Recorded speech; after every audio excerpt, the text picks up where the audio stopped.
신약성경 베드로전서 5장 7절에서 10절까지 말씀입니다. 베드로전서 5장 7절에서 10절 말씀, 신약성경 382면에 있습니다. 베드로전서 5장 7절에서 10절 말씀을 찾으신 분은 함께 읽도록 하겠습니다. 너희 염려를 다 주께 맡겨버리라. 이는 저가 너희를 권고하시리니라. 근신하라, 깨어라. 너희 대적 마귀가 우는 사자같이 두루다니며 삼킬 자를 찾나니 너희는 믿음을 굳게 하여 저를 대적하라. 이는 세상에 있는 너희 형제들도 동일한 고난을 당하는 줄을 알미니라. 모든 은혜의 하나님 곧 그리스도 안에서 너희를 부르사 자기의 영원한 영광에 들어가게 하시니가 잠깐 고난을 받은 너희를 친히 온전케 하시며 굳게 하시며 강하게 하시며 토를 경고케 하시리라. 아멘. 저는 오늘 방금 읽은 베드로전서 5장의 본문을 가지고 불안과 스트레스에 대해서 함께 말씀을 나눠보도록 하겠습니다. 누가복음 21장 34절의 말씀을 보면 너희는 스스로 조심하라. 그렇지 않으면 방탕함과 술취함과 생활의 염려로 마음이 둔하여지고 뜻밖의 그날이 덤과 같이 너희에게 임하리라고 말씀하고 있습니다. 자, 여기서 우리가 주목해야 할 것, 우리가 스스로 조심하지 않으면 방탕함, 술취함, 그리고 생활의 염려의 세 가지 이유로 인해서 마음이 둔하여지고 뜻밖의 심판의 날이 너희에게 덫과 같이 임할 것이라고 말씀합니다. 즉, 여러분, 생활의 염려와 걱정, 불안, 스트레스가 방탕함과 술취함과 동일한 가치의 언어라는 것을, 그것을 통하여 우리의 마음이 둔하여진다라는 것을 분명히 말씀하고 있습니다. 그로 인하여 마음이 어두워짐으로 어려움에 맞닥뜨리게 되면 스스로를 돌아보는 영적인 깨어남보다는 이러한 고난과 고통을 벗어나기 위하여 노아의 심판 때와 같이 오히려 세상에 속한 것에만 관심을 갖고 술 취하고 먹고 마시고 놀아버리는 방탕함에 젖게 될 수 있다는 경고인 줄로 믿습니다. 불안이나 스트레스를 극복하지 못하면 술이나 약물 중독, 이러한 중독에도 빠지게 되지만 결국 우리의 모든 질병을 가져오는, 특별히 암을 가져오는 이유가 바로 스트레스라는 사실 아십니까? 암세포는 여러분 정상세포와 똑같습니다.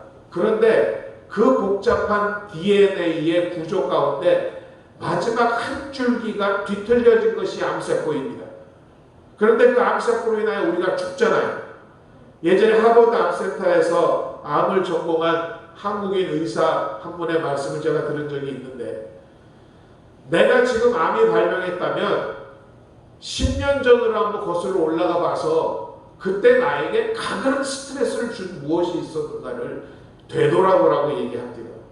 10년 전에 나를 흔들었던 어떤 불안한 일들, 강하게 스트레스 받았던 일들이 있었는가를 살펴보라고 하는 것입니다. 이만큼 불안과 스트레스는 우리를 죽이는 병입니다. 세상에는 여러분 타살, 즉 다른 사람이 죽인 죽음보다도 스스로 목숨을 끊는 죽는 사람이 더 많다는 통계가 있습니다. 이를 보면 불안과 염려, 스트레스는 여러분 우리가 그저 지나가는 것으로 보기에는 우리를 상당히 죽음으로 이끄는 질병이라고 생각이 됩니다. 특별히 지금 많이들 벗어나긴 하셨지만 아직도 코로나19의 장기화로 인하여 생활의 염려와 여러 가지 불안과 스트레스로 인하여 절망 가운데 있는 분들이 있을 수도 있습니다. 오늘 이런 불안과 스트레스를 극복하는 방법을 성경 베드로전서 5장은 제시하고 있습니다. 먼저 이런 불안과 스트레스가 다가와 죽을 것만 같을 때 하나님을 바라보아야 한다라고 오늘 말씀합니다. 늘 제가 여러분에게 하는 말이며 또 여러분이 항상 듣는 말이지만, 여러분 문제가 닥쳤을 때에 그 문제에 집착하기보다는 그 문제를 넘어서 하나님을 바라보시며 하늘로 눈을 드시는 여러분 되시기를 주의 이름으로 축원드립니다. 알면서도 못합니다. 문제가 닥치면 큰 문제에 매달려서 아이고 어떡하나 나 죽었네 입으로 방정 떨고 그렇게 하지 말라는 것입니다. 그런다고 불안이 떠나갑니까? 걱정이 해결됩니까? 아니라는 말씀입니다. 매번 불안과 두려움과 염려와 걱정이 우리를 닥쳐올 때마다 우리는 하나님을 보아야 할 줄로 믿습니다.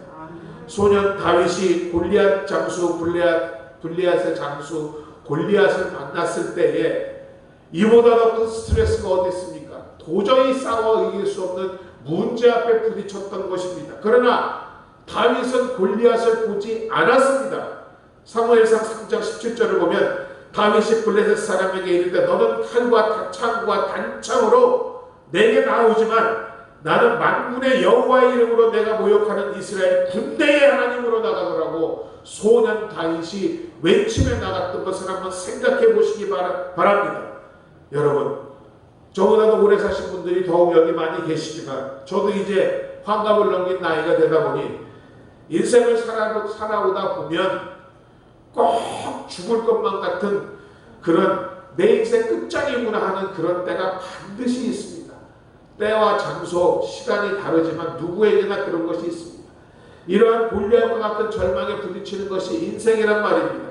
그런데 그 문제만 바라본다고 해결되나요? 절대 그렇지 않습니다.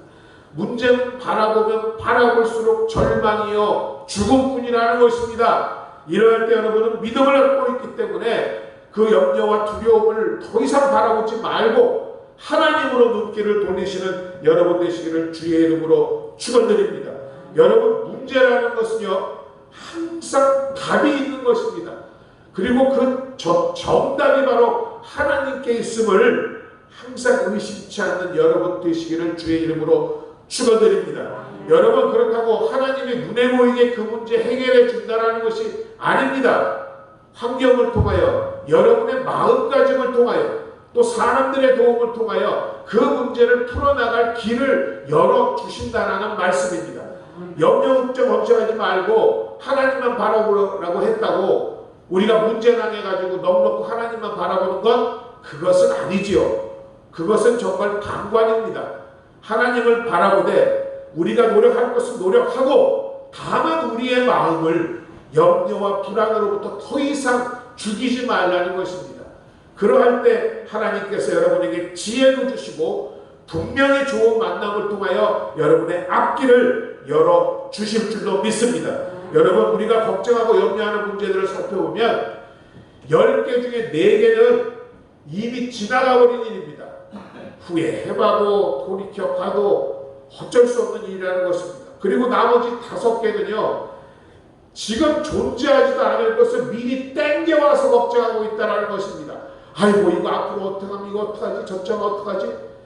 그리고 마지막 10%가 현존하는 존재하는 10개 중에 하나가 존재하는 문제가 될 수 있는데 그 중에서도 여러분이 걱정하고 코를 빼고 잠 못 자고 염려하고 근심하고 절망한다고 해서 풀 수 있는 문제가 4%, 4개도 안 된답니다. 그런데 왜 걱정과 염려만 하시겠습니까?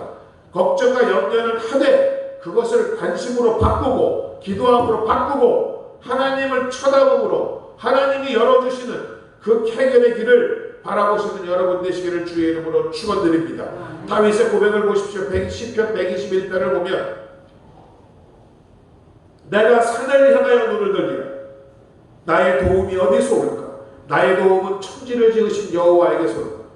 여호와께서 너를 신족지 아니하게 하시며 너를 지키시는 이가 졸지 아니하시리로다. 이스라엘을 지키시는 이는 졸지도 아니하시고 주무시지도 아니하시리로다. 여호와는 너를 지키시는 이시라. 여호와께서 내 오른쪽에서 내 그늘이 되시나니 낮에 해가 너를 상하지 아니하며 밤에 달도 너를 해치 아니하리로다. 여호와께서 너를 지켜 모든 환난을 면케 하시며 또 내 영혼을 지키시리로다. 여호와께서 너의 출입을 지금부터 영원까지 지키시리로다. 아멘으로 받아들인 말씀은 여러분의 말씀이 되는 줄로 믿습니다. 이 고백은 여러분 다윗이 형통하고 평안하고 아무 걱정이 없을 때 한 고백이 아니라는 것입니다. 불안하고 스트레스 받아서 죽을 것 같을 때에 이러한 믿음의 고백을 한 것입니다. 눈에 보이는 것 없고 손에 잡히는 것 없고 해결되는 건 없지만 고통 가운데서도 하나님께 부르짖었던 그의 고백인 것입니다. 이러한 고백이 사랑하는 여러분의 고백 되시기를 주의 이름으로 축원드립니다. 염려와 스트레스를 가져오는 고난과 시험은 나 혼자만 당하는 것 같고 내가 살아날 길이 없는 것 같고 버려진 것 같지만 그 문제만을 바라보고 염려하고 걱정한다면 마귀는 상처에다 소금 뿌리듯이 거봐, 네 인생 이제 끝났어. 더 이상 스트레스 받지 말고 힘들어하지 말고 가 그냥. 마귀는 이렇게 속삭입니다.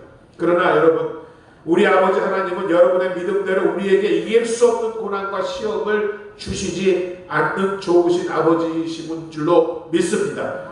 고린도전서 10장 13절은 말합니다. 사람이 감당할 시험 밖에는, 여러분이 감당할 시험 밖에는 너희가 당한 것이 없나니 오직 하나님은 미쁘사 너희가 감당하지 못할 시험당함을 허락지도 아니하시고 또 시험당할 즈음에는 또한 피할 길을 내서 너희로 능히 감당하게 하여 주신다라고 말씀하고 있는 것입니다. 다만 이런 은혜를 받기 위해서는 그런 하나님을 믿고 그 말씀을 붙들고 기도하는 사람한테만이 가능한 일입니다. 아무리 절망적인 상황이라도 이러한 사람에게는 그 시험과 고난을 이겨낼 수 있는 힘과 위로를 하나님께서 주실 줄로 믿습니다. 선지자의 마지막 사사였던 사무엘이 당시 블레셋이 큰 군대를 이끌고 쳐들어온 적이 있었습니다. 이때 무엇을 하였습니까? 사무엘의 명령에 따라 온 백성이 미스바에 모여 회개하고 부르짖어 기도했습니다. 적의 군대가 쳐들어오는데 군비를 모으고 무기를 모으고 군사를 모아야 할 판에 미스바에 모여 회개하고 부르짖어 기도했습니다. 그런데 정말 놀라운 일이 일어나지 않습니까? 큰 우레소리를 발하여 블레셋 군대를 어지럽게 하며 그들을 물리쳤던 것입니다. 이스라엘이 오히려 빼앗긴 땅까지 회복하는 역사가 있었다라고 사무엘서는 기록하고 있습니다. 이 사무엘은 이 사건을 계기로 돌을 취하여 세우며 에벤에셀이라고 이름 붙였습니다. 그 의미가 여호와께서 여기까지 우리를 도우셨구나라고 하는 주님을 찬양하는 그런 의미였습니다. 신앙생활을 해본 사람이라면 여러분 한번 곰곰이 생각해 보세요. 지금까지 여러분이 살아오시면서 하나님께서 여러 모양으로 도우시고 구원하셨던 일들이 반드시 한 가지는 있습니다. 그죠? 그러하기에 여러분이 지금 이 자리에 있는 줄로 믿습니다. 내가 잊어버리고 기억이 안 날 뿐이지 반드시 있습니다. 오늘 생각 안 나시는 분들은 돌아가서 꼭 기억해 보세요. 에베네셀의 하나님이 지금도 여러분과 함께 하시는 줄로 믿습니다. 믿고 구원을 받은 우리는 부르짖는 자에게 고아와 같이 버려두지 아니하시고 함께 하심을 약속하신 말씀을 믿어야 할 줄로 믿습니다. 두 번째로 우리가 불안과 스트레스가 몰려올 때에 기도함으로 물리쳐야 함을 오늘 본문은 말씀하고 있습니다. 예전에도 제가 한번 말씀을 드린 적이 있는데 그 대구에서 지하철 화재 사건이 있은 적이 있었습니다. 뭐 다 생략하고 그 화재로 인하여 많은 인명이 죽을 수밖에 없었던 이유는 그 기관사가 마스터키를 가지고 퇴근을 해버렸기 때문입니다. 기차를 떠나면서 마스터키를 뽑아서 나갔습니다. 그리고 나가서 저녁 먹고 친구들하고 술 한잔 먹고 노래방 가고 그 사이에 그 어린 학생들과 수많은 사람들이 나오지를 못해서 그 불난 지하철 안에서 다 죽었습니다. 그와 같이 이 마스터 키는 굉장히 중요한 것입니다. 그 키가 없으면요 별짓을 다 해도 그 문을 열 수가 없답니다. 여러분 우리에게는요 마스터 키가 있습니다. 그것이 바로 기도예요. 그냥 목사님 하는 얘기 같지 설교 같지 하지 마시고 한번 오늘만이라도 귀담아 들어보세요. 정말 주님께서는 베드로에게 말씀하셨잖아요. 무엇인지 너희가 땅에서 매면 하늘에서도 매일 것이요 땅에서 풀면 하늘에서도 풀리리라고 주님이 말씀하셨습니다. 따라서 묶이고 푸는 것은 바로 여러분에게 달려있다라는 것입니다. 그것이 바로 그 키가 바로 무엇이냐? 여러분의 기도라는 것입니다. 여러분 기도하지 않으면 어떤 문제 아무 소용없어요. 하나님하고 여러분 열심히 교회 다녀도 아무 관계없습니다. 기도 어렵게만 생각지 마시고 몸이 아프거나 내 마음에 불안이 다가오거나 그냥 주님 이름만 부르세요. 주님 내가 아픕니다. 불안합니다. 이것이 여러분 진실한 기도라는 것입니다. 그 기도를 하는 자들에게만이 이런 불안과 스트레스를 이길 수 있는 힘을 주님이 주신다라는 것입니다. 그러나 여기서 우리가 유의해야 할 것, 여러분이 기도한 것이면 무엇이나 여러분의 뜻대로 이루어진다고 생각하면 큰 오산입니다. 여러분이 물론 바라고 하나님께 구하고 하지만 이루시는 분은 하나님이시기 때문에 여러분의 뜻과 때에 달리 일이 결정되더라도 낙심치 말아야 한다라는 것입니다. 에레미야 33장 2절 말합니다. 일을 행하시는 여호와 그것을 만들어 성취하시는 여호와 그의 이름을 여호와라 하느니가 이와 같이 이르는 너는 내게 부르짖으라 내가 내게 응답하겠고 내가 알지 못하는 크고 은밀한 비밀을 내게 보이리라. 여러분이 생각지도 못하는 더 풍성하고 큰 일을 주님이 이루어 나가시고 결국 그것을 주님의 때에 여러분에게 보여주신다라고 말씀하고 있는 것입니다. 그러므로 여러분 문제와 불안과 스트레스와 염려가 다가올 때 꼭 주님 앞에 무릎 꿇는 여러분 되시기를 다시 한번 주의 이름으로 축원드립니다. 오늘 본문은 말씀합니다. 너희 염려를 다 주께 맡기라. 이는 그가 너희를 돌보시리라. 보세요. 염려를 맡겨 돌봐주신다니까 간절하게 이야기하고 있지 않습니까? 근신하라 깨어라 너희 대적 마귀가 오는 서대와 같이 두루다니며 삼킬 자를 찾나니. 이런 염려 근심 스트레스를 통해서 마귀가 여러분 삼키려고 지금 눈을 부릅뜨고 보고 있다는 것입니다. 너희는 믿음을 굳건히 하여 그를 대적하라. 어떻게 해요? 기도로서 주의 이름을 부름으로써 대적해야 될 거 아닙니까? 그러면 10절에 모든 은혜의 하나님 곧 그리스도 안에서 너희를 부르사 자기의 영원한 영광에 들어가신 이가 잠깐 고난을 당한 너희를 친히 온전케 하시고 굳게 하시며 강하게 하시고 터를 견고케 해주신다라고 분명히 말씀하고 있지 않습니까? 여러분 이 말씀을 붙드시는 여러분 되시기를 주의 이름으로 축원드립니다. 문제 때문에 불안하여 잠이 오지 않고 스트레스로 인하여 가슴이 벌렁벌렁 뛸 때 마귀가 곧 나를 문제를 통하여 공격하고 있음을 깨닫고 이 말씀 붙들고 뜨겁게 기도함으로 마귀를 꾸짖고 물리치는 여러분 되시기를 주의 이름으로 축원합니다. 여러분 우연히 불안하고 스트레스 받는 거 아니에요. 내가 예지력이 있어서 지혜로워서 천만의 말씀 그런 불안과 스트레스가 올 때는 곧 악령의 역사임을 깨닫고 예수 이름으로 마귀를 물리치는 여러분 되시기를 주의 이름으로 축원드립니다. 야고보서 4장 7절은 약속하고 있습니다. 그런즉 너희를 하나님께 복종할지어다. 마귀를 대적하라. 그리하면 너희를 피하리라. 하나님을 가까이 하라. 그리하면 너희를 가까이 하시리라. 죄인들아 손을 깨끗이 하라. 두 마음을 보는 자들아 마음을 성결하게 하라. 보세요. 마귀를 대적하라. 너희를 피한다라고 분명히 말씀하고 있지 않습니까? 저도 이유 없는 것과 같은 근심과 불안이 몰려올 때가 있습니다. 혼자 있다 보니까 뭐 더 생각이 많아져서 그런지 가끔 그럴 때가 있어요. 저도 솔직히 고백합니다. 그럴 때 참 인생이 가치없이 느껴지고 불안하고 스트레스 받고 다 귀찮고 막 이럴 때가 있어요. 이런 부정적인 생각이 들 때마다 주님의 보혈에 의지하여 말씀에 의지하여 기도를 합니다. 그 기도 길지 않습니다. 어떤 때는 그냥 예수 피 사탄아 물러가라 사탄아 물러가라 뭐 이 정도 해도 여러분 마음 가운데 평안이 찾아오는 것을 느낄 수가 있었습니다. 누가복음 10장 18절은 말합니다.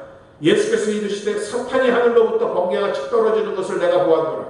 내가 너희에게 뱀과 전갈을 밟으며 원수의 모든 능력을 제어할 권능을 주었으니 너희를 해칠 자가 결코 없으리라.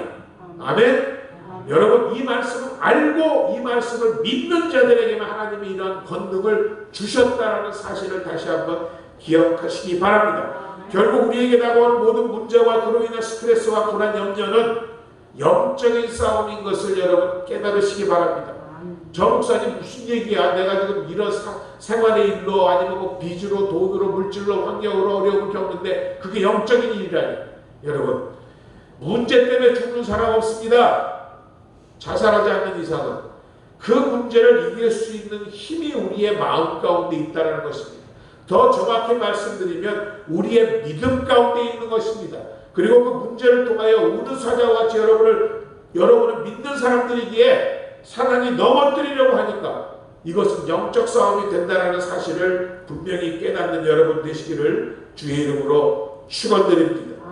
하나님을 바라보고 기도하면 감당치 못할 시험이 없을 줄로 믿습니다. 여러분의 능력으로 기도로 이겨낼 줄로 믿습니다. 에베네셀의 하나님이 여러분에게 더욱더 가까이 하실 줄로 믿습니다. 그런 하나님을 바라보시며 뜨겁게 승리하시는 여러분 되시기를 주의 이름으로 축원드립니다. 마지막으로 우리가 그 문제로 인한 불안과 스트레스를 해결하는 방법은 맡길 때가 있으면 얼마나 좋습니까? 우리 장로님도 계시고 저도 있고 우리 또 집사님도 있지만 이 가장과 아빠라는 위치가요 상당히 무거운 위치입니다. 그런데 특히나 저는 이제 40이 못 돼서 부모님이 다 돌아가셨기 때문에 형제도 없고 오히려 그때부터 제가 또 하나님을 의지하게 된 것 같아요. 이 세상에 믿을 데가 없거든요. 저는 갈 데도 없습니다. 오직 하나님입니다. 그리고 우리 집사람 우리 아이들 그냥 제 책임으로 다 떨어졌던 것입니다. 여러분 막힌 곳이 있다라는 것은 그만큼 그래서 우리에게 위안을 가져다 주고 용기를 가져다 주는 줄로 믿습니다. 항상 주님 말씀 오늘도 말씀하시잖아요. 너희 염려를 나에게 맡겨라. 나에게 던져버려라. 나에게 굴려보내라. 우리가 새벽마다 기도합니다만 문제를 하나님 앞에 솔직히 고백하는 시간을 항상 갖습니다. 그럴 때에 우리의 마음 가운데 진도 내어놓은 바가 되지만은 그 문제와 염려가 하나님의 것이 된다니까요. 하나님이 일하실 수 있는 기회가 된다니까요. 그래서 기도함으로 하나님께 맡겨야 하는 것입니다. 이를 위해서는 하나님이 반드시 살아계시고 지금도 우리를 향하여 역사하고 계시면 믿는 믿음이 있어야 할 줄로 믿습니다. 보이지 않는 하나님한테 뭘 맡겨? 라고 이야기할 수 있지 않겠습니까? 그러나 우리 마음 가운데 하나님이 지금도 나를 사랑하시고 바라보고 계심을 여러분 믿는다면 그것을 맡겨야 하는 것입니다. 그래서 기도는 내 뜻대로 되기를 주님께 주세요 주세요가 기도가 아니라 지금의 내 상황을 하나님께 아뢰고 맡기는 것이 바로 기도인 줄로 믿습니다. 예수님의 마지막 기도가 뭔지 아셔요 여러분? 겟세마네 동산의 마지막 기도. 나의 원대로 마옵시고 아버지의 뜻대로 하옵소서. 맡기는 기도였습니다. 여러분. 내 영혼을 아버지께 부탁하나이다. 여러분 예수님의 마지막 기도를 다시 한번 기억하시는 여러분 되시기 바랍니다. 시편 55편 22절도 말씀합니다. 내 짐을 여호와께 맡기라. 그가 너를 붙드시고 의인의 요동함을 영원히 허락하지 아니하시리로다. 이 말씀은 다윗이 아들 압살롬과 아히도벨이라는 신앙의 반역을 통해서 깨달은 사실이었습니다. 즉 아들과 충신의 반역으로 불안과 스트레스가 크게 달았던 그가 그것을 하나님께 맡겼더니 주님께서 그의 마음을 붙드심으로 그 문제로 인한 불안과 스트레스에서 벗어날 수 있었고 생명의 길로 갈 수 있었음을 실증적으로 고백하는 고백입니다. 오늘 본문에서도 너희 염려를 다 주께 맡겨버릴 때에 주께서 돌보아 주신다고 하지 않습니까? 왜 못 믿습니까? 주님께 맡겨버리시는 여러분 되시기 바랍니다. 문제 안고 끙끙대고 씨름해봤자 해결 안 됩니다. 여러분 교회 나오는 같이 우리의 특권이 바로 이것인데 이 특권을 누려보지 않으시겠습니까? 문제 때문에 죽는 일은 없습니다. 그 문제가 아무리 어려운 문제를 할지라도 우리를 죽게 하는 것은 그 문제로 인한 불안한 마음과 염려와 좌절과 절망과 스트레스입니다. 의학적으로도 증명되지 않았습니까? 이것을 물리칠 수 있다면 우리는 어떤 문제 앞에서도 결코 죽지 않을 수 있음을 깨닫게 될 줄로 믿습니다. 한 수필의 한글을 읽고 설교를 마치도록 하겠습니다. 저는 두려움을 견딜 수 없었습니다. 여유를 작가인데요. 하는 말에 주님께서는 기차 여행 중이었던 나에게 가르침을 주셨습니다. 아마 지금과 같은 가을이었나 봅니다. 차 창밖을 통해서 밖을 보는데 누렇게 잘 익은 너른 벌판이 보였습니다. 그리고 그 가운데 비록 멀리 있었지만 커다란 호수아비도 보였습니다. 그 호수아비 팔 위에는 5마리의 새가 앉아있는 것이 보였습니다. 그때 주님께서 제 마음에 말씀하셨습니다. 저 새들 중에는 어리석은 것들도 있고 지혜로운 놈들도 있는데 어리석은 새들은 호수아비의 모습만 보고도 놀라 달아나지만 지혜로운 새들은 제일 잘 익은 알곡이 바로 호수아비 있는 곳에 있는 걸 알기 때문에 그 호수아비 팔 위에 가서 앉는다라는 깨달음이었습니다. 만일 내가 하나님의 손을 붙잡고 호수아비에게 다가간다면 너는 가장 좋은 알곡을 얻을 수 있다라는 그런 가르침이었습니다. 무슨 말씀인지 이해가 되십니까? 불안과 스트레스를 치유하려면 먼저 문제보다 크신 하나님을 바라보시는 여러분 되시기를 주의 이름으로 축원드립니다. 감당치 못할 시험은 여러분에게 절대 오지 않습니다. 한번 지금 생각해 보세요. 지난날 그 어려움을 우리가 이겨냈다는 것은 감당할 수 있는 시험이었다는 것입니다. 그리고 지금도 도우시는 에베네셀의 하나님이 여러분과 함께 하심을 조금 더 의심하지 않는 여러분 되시기 바랍니다. 이유 없는 것 같은 불안, 염려, 몸이 아프고 그러면 영적인 싸움임을 깨닫고 여러분 기도하세요. 아프고 끙끙대고 원망하고 불평하고 뭐 합니까? 그 시간에 기도하시려니까요. 생각나는 찬송가 부르시려니까요. 한번 해보세요. 하나님께서 함께 하심으로 여러분 마음 가운데 평안과 위로가 넘쳐날 줄로 믿습니다. 그리고 여러분 문제와 그로 인한 불안과 스트레스를 몽땅 정말로 하나님께 맡겨버리시는 여러분 되시기를 주의 이름으로 축원드립니다. 그리하면 오늘 말씀과 같이 1.16도 변하지 아니하는 하나님의 말씀이 여러분의 삶과 자녀들을 통하여 환경을 통하여 반드시 이루어질 줄로 믿습니다. 그러한 믿음으로 승리하시는 사랑하는 여러분 되시기를 주의 이름으로 축원드립니다. 이 시간 주신 말씀 생각하시면서 우리 잠시 기도한 후에 헌금하도록 하겠습니다. 주님 이름 한번 부르고 함께 기도하겠습니다. 주여, 살아계신 아버지 하나님 은혜와 사랑을 감사드립니다. 오늘도 말씀을 통하여 깨닫게 하시니 감사드립니다. 우리 마음과 있는 불안과 두려움과 스트레스와 염려와 절망을 물리칠 수 있는 믿음의 백성들 될 수 있도록 주님 함께하여 주시옵소서.